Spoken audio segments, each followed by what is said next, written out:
Bonjour et bienvenue au Jaunpass, ici dans le Berner Oberland, en haut de ce col pour vous présenter une autre fanatique de col, la Fabia Monte Carlo 1,5 litre TCI 150 chevaux. Je suis Tonton Pomme, bienvenue sur ma chaîne.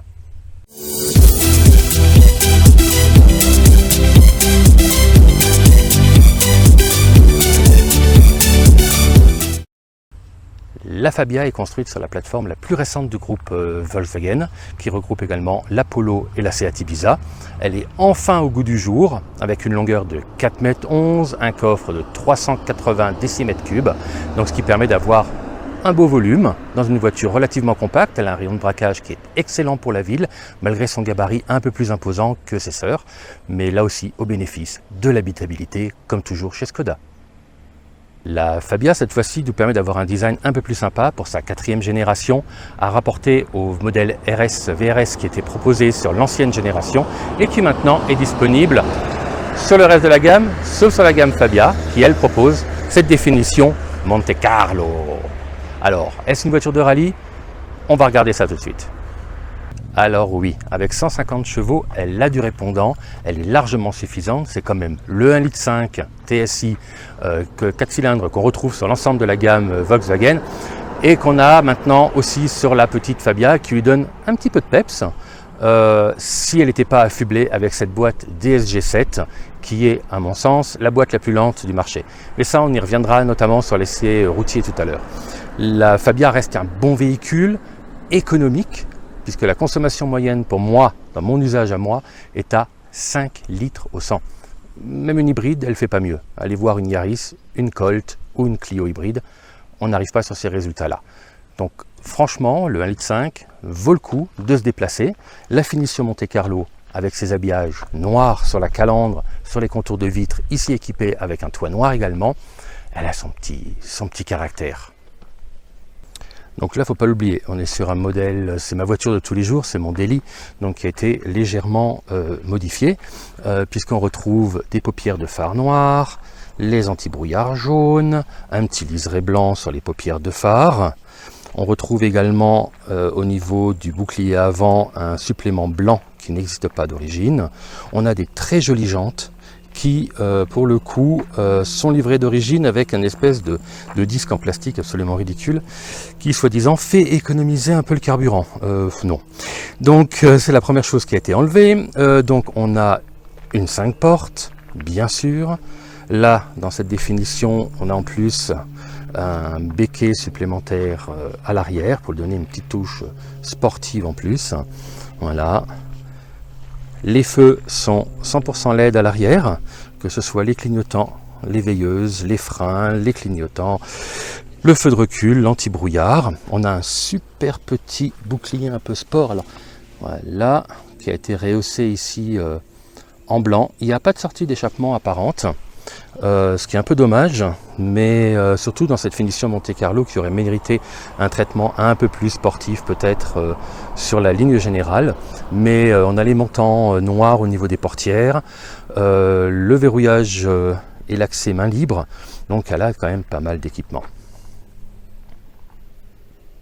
Donc faisons un petit tour du propriétaire cette fois-ci à l'intérieur. Alors sur la Monte Carlo, on retrouve ces poignées de maintien rouges qui rehaussent un petit peu avec un espèce de faux carbone là, qui est confortable hein, pour poser le coude, c'est vraiment pas mal.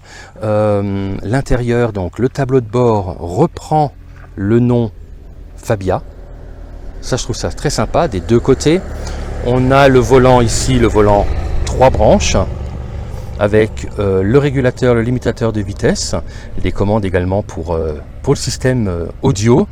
Ce modèle-là n'a pas le GPS, c'est une option, mais a le tableau de bord numérique. Donc voilà, on a des sièges baquets qui sont franchement bien dessinés, qui reprennent un petit peu le rouge, gris, noir qu'on retrouve un peu dans l'habitacle. Et au-dessus, dans le tableau de bord, à côté de l'écran, on a une espèce de bandeau rouge dont une partie s'éclaire en LED quand les feux sont allumés, ce qui donne un petit truc sympa. On peut le changer, il peut être blanc ou il peut être rouge. Moi, vu l'ambiance générale, eh ben, il est rouge.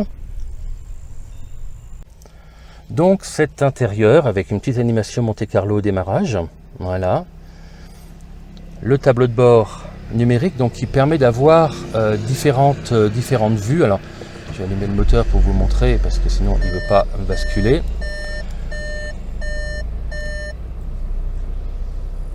Donc tableau de bord LED, disais-je, que l'on peut paramétrer avec une vue à double écran, avec le contour, une vue ou simplement le kilométrage et la position de la boîte auto un peu plus évoluée. Une version nuit où sur le côté les petites LED s'éteignent pour la température moteur et le réservoir d'essence, donc on a vraiment une vue minimum. Voilà, et puis la vue que moi j'utilise le plus avec le contour, la vitesse, la consommation. Là on voit on est à 5,6 litres pour la montée du col, ce qui reste quand même assez raisonnable. Le véhicule a 11 000 km, donc c'est pas mal du tout. L'écran central donc avec la radio, voilà. Donc en DAB, la possibilité d'avoir des médias, possibilité d'y mettre son téléphone, l'Android Auto, la définition du véhicule, donc là la consommation depuis le départ 5,6 litres, depuis le dernier plein, donc en 500 km j'ai fait 5,3 litres, et là sur les 985 derniers kilomètres j'ai fait du 5 litres 1. Donc la montée du col explique ça un petit peu, et la conduite un peu sportive des derniers jours. Donc là il me reste 340 km d'autonomie en ayant déjà parcouru 508. Je vous laisse faire le calcul, vous pouvez applaudir. L'Apple CarPlay, donc Android Auto, chez moi ça se fait à l'aide du câble puisque mon téléphone n'est pas compatible visiblement. On retrouve ici les commandos de climatisation, la fameuse boîte DSG7 avec ici le verrouillage centralisé, l'arrêt du stop and start, les différents modes de conduite et le système pour le parquage, puisque on a une caméra arrière avec donc les capteurs qui vont bien avec. Voilà. Donc ça c'est un petit peu pour l'intérieur du bestiau. La boîte 7, on y reviendra tout à l'heure. Ce que je voudrais juste souligner ici, c'est les espaces de rangement. C'est une catastrophe. J'ai réussi à trouver un tout petit cendrier et ma bouteille on va pas dire la marque, hein, elle tient à peine, elle est bloquée par le... Alors là, il y a un grand réceptacle, on peut ranger pas mal de chenilles, mais c'est pénible. Vous voyez, c'est un peu... voilà, c'est pas bien fichu. C'est un peu agaçant de ne pas avoir de place à l'intérieur. Les bacs de portière sont pas très grands non plus. La boîte à gants, ça va. Franchement, la boîte à gants, on n'a pas trop à se plaindre. Mais il y a un petit rangement ici. Voilà. Mais puis, ça s'arrête là. Au niveau aspect pratique, je pensais une Skoda un peu plus évoluée que ça pour la façon qu'ils ont de gérer les choses chez Skoda et de proposer des accessoires supplémentaires. Là, je trouve qu'on est un peu à la ramasse. Alors, si déjà on est sur les espaces de rangement, on va quand même parler du coffre de 380, c'est pas mal. Il y a en plus, hop, j'ai posé ça là, une petite partie inférieure, en dessous, il y a la roue de secours, enfin la bombe pour la roue de secours, il y a pas mal d'espace de stockage, il y a un petit machin là sur le côté pour ranger un petit peu ces petits produits, on a des crochets, on a une sangle pour mettre un bidon d'huile par exemple, il y a un autre crochet de l'autre côté, un crochet pour vêtements si on veut, ou accrocher un sac. Donc ouais, il y a deux trois features qui sont pas mal, mais qui sont loin de ce que je pouvais attendre sur un modèle Skoda qui vante le Simply Clever.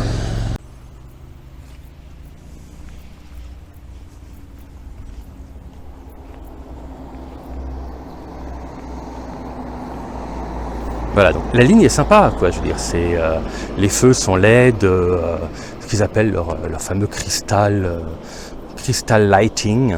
Donc elles éclairent super bien. Ça, c'est clair que les feux sont vraiment puissants.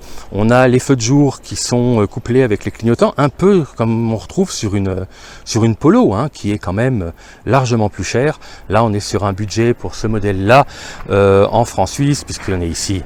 En Suisse, je vous le rappelle, on est à peu près à 27-28 000 francs suivant les offres qui peuvent être faites par votre concessionnaire. Mais c'est une jolie voiture.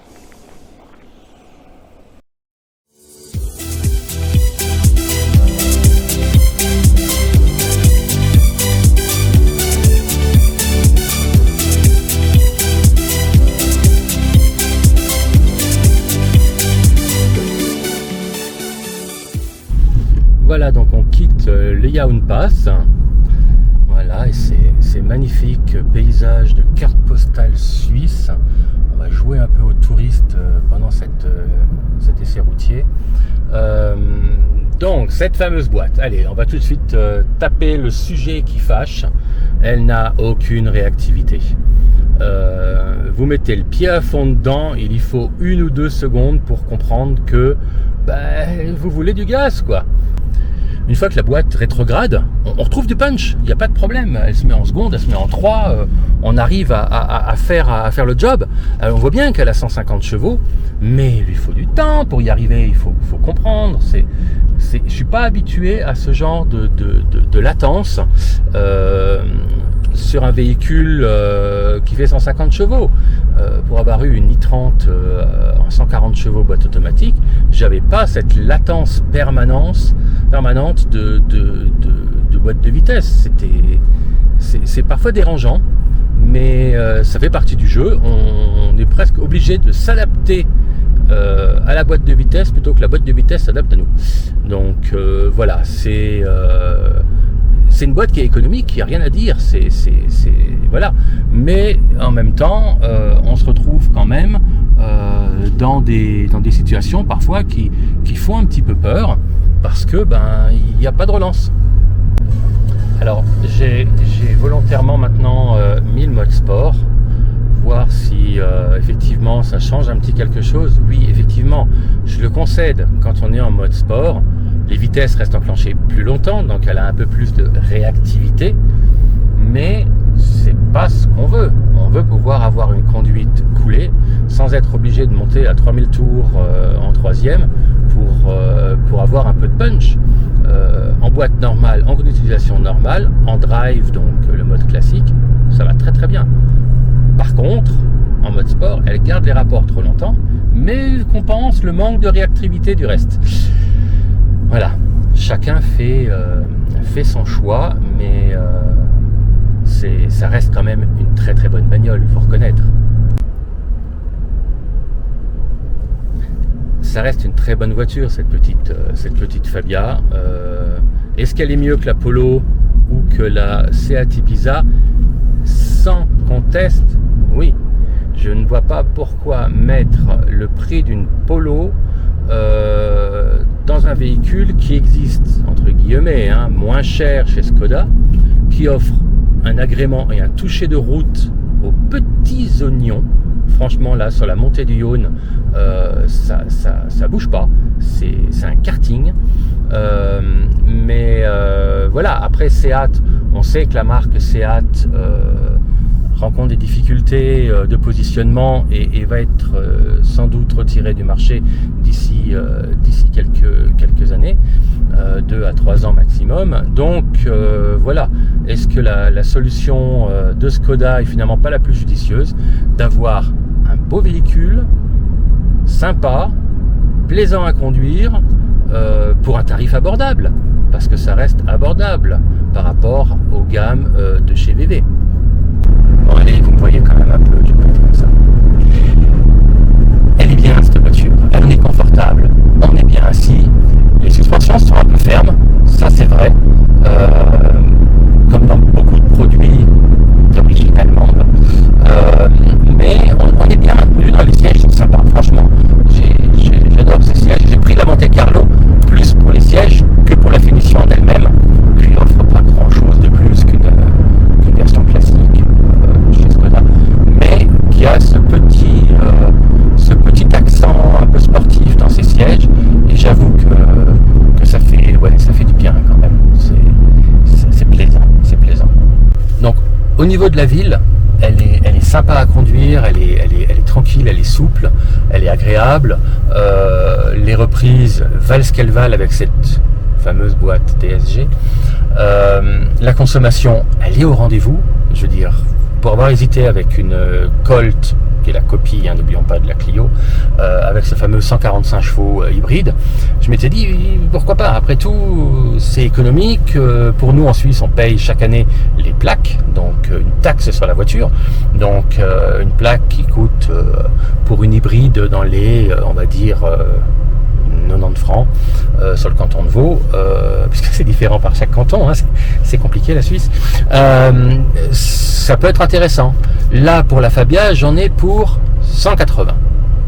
Très raisonnable par rapport au Kona que vous avez connu, où je payais 975. Donc, oui, on peut se poser la question. Mais au final, à la consommation, je me rends compte que ma Fabia, avec mes 5 litres au 100, je m'y retrouve. Je fais pas loin de 800 km avec un plat. Parfait, l'entretien au bout de 24 mois, le premier service. Après, c'est tous les ans. La décote est limitée parce que ça reste quand même une voiture du groupe Volkswagen, malgré ce qu'on dit. Donc, oui, c'est un achat intelligent, un achat intéressant. J'en bafouille. Mais ouais, c'est un bon achat, cette petite Skoda Fabia.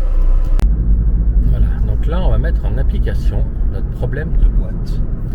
C'est-à-dire que là, je suis à 65, je me lance sur l'autoroute, et voilà, là, elle commence à donner du pulse, mais ça fait déjà au moins 2 secondes que j'ai appuyé sur la pédale. Donc, on va le refaire, on va attendre un petit peu, qu'il n'y ait personne derrière, et puis on va, voilà, là, elle est en 7e, donc je suis à 90 sur l'autoroute, et là, j'appuie à fond, et voilà, et maintenant seulement, elle me donne du pouvoir. Donc il faut vraiment du temps pour comprendre que power. Donc voilà, ça c'est le petit inconvénient. Là c'est vrai que sur toute la descente du Yonne, la traversée des villages, il n'y a pas de souci, quoi. Ça se conduit sur un filet de gaz, il n'y a pas de problème. Mais dès qu'on a besoin d'un peu plus de puissance, donc ce que je vais faire, je vais me mettre en sport, et puis je vais en remettre alors à 90, et là j'appuie à fond, voilà, maintenant tout de suite elle démarre, voilà, elle monte à 6000 tours en 4e, et puis là elle redonne du pouvoir. Donc le mode S permet effectivement de se sortir de ce genre de situation qui pour moi sont un brin dangereuses quand même si vous devez relancer la voiture rapidement. Voilà, démonstration CQFD, mais ça reste une bonne voiture quand même. Concernant les modes de conduite, il y a 2 façons différentes par le tableau de bord, comme vous voyez là maintenant, où effectivement on peut choisir entre un éco, un normal, un sport, ou personnaliser son mode de conduite. Et voilà, désolé, on va faire un petit coup de gaz. Et on peut personnaliser son mode de conduite en voulant par exemple un volant dur mais avec une boîte plus souple, voilà. L'autre façon d'y arriver, c'est en baissant le levier de la boîte de vitesse en mode S. Donc on le pousse vers l'arrière, on est en S, on repousse vers l'arrière, on revient en drive. Donc ça, ce sont les 2 façons d'y arriver. Personnellement, moi je me roule en mode normal parce que je me suis rendu compte qu'au lâcher de gaz, la consommation est à 0. La consommation instantanée qu'on a au tableau de bord, elle est à 0. Alors que si je suis en mode éco, elle passe en roue libre. Et là, à ce moment-là, j'ai une consommation qui est aussi entre 0,7 et 0,8, c'est-à-dire le régime quand on est arrêté à un feu rouge, par exemple. La consommation du régime quand on est arrêté à un feu rouge. Donc, si on veut vraiment grappiller les moindres décilitres, ce qui est un peu mon but, moi j'essaye de consommer le moins possible, d'avoir l'éco-conduite la plus appréciable pour voir un peu ce que cette voiture a dans le ventre, et je me rends compte que le mode éco, il n'est pas économique. Je consomme plus en mode éco parce que il y a toujours cette boîte qui traîne un peu plus, et surtout ce fait de roue libre. Alors oui, c'est agréable parce que là je relâche par exemple, la voiture elle resterait à la vitesse que j'avais, c'est-à-dire 70, mais en consommant 0,7, donc la consommation qu'on aurait à un feu rouge arrêté ou dans un embouteillage. Alors que si je suis en mode normal, je relâche et quasiment instantanément je suis à 0. Je sais pas si ça se voit bien parce que comme je conduis en même temps, je ne veux pas non plus faire de bêtises, mais voilà. Donc ces modes de conduite sont appréciables, existent, mais est-ce que c'est vraiment utile? Je suis pas sûr. D'ailleurs, pour ceux qui sont intéressés, la Scala est également un très beau modèle puisqu'elle est juste là devant nous, dans un beau gris nardo, qui existe également avec le 150 chevaux, qui a une finition un peu plus basique quand même, faut pas l'oublier, mais qui est un petit peu plus grande. qui a eu un peu ma préférence au moment de l'achat, mais la Fabia reste quand même un peu plus compacte avec ses 4,11 m. Voilà pour le petit essai routier. Voilà, on se retrouve donc après ce petit tour routier. Vous avez vu les problèmes que représente la DS-G7. C'en est un, mais c'est pas énorme non plus. Au quotidien, on le remarque pas. Là, on la met dans des conditions particulières de route, d'autoroute, de village, où il y a cette petite latence, vous verrez, mais voilà, c'est comme ça. Voilà, c'est tout pour aujourd'hui. Merci de m'avoir suivi. Bientôt d'autres vidéos. N'oubliez pas le petit pouce, vous abonner à la chaîne. Je rapporte rien, j'ai pas assez d'abonnés, donc ça me coûte rien, mais ça me fait toujours plaisir de voir que les gens like mes vidéos ou me fassent des petits commentaires sur leur expérience avec cette Skoda Fabia 1,5 litre TSI 150 chevaux Monte Carlo. Youpi! En attendant, à bientôt. Je voudrais juste terminer cette vidéo en la dédiant à Cynthia Rémy qui nous a quittés cette semaine. Une grande pensée à ses frères, Benjamin et Benoît, et à Drillon, son amoureux. De là où elle est, je pense qu'elle serait contente que je sois venu ici, où Benjamin m'a fait découvrir le Yaound Pass il y a quelques mois. Et de là-haut, elle nous surveille tous. Et voilà, une note un peu triste pour cette vidéo, mais ça me tenait à cœur. À bientôt!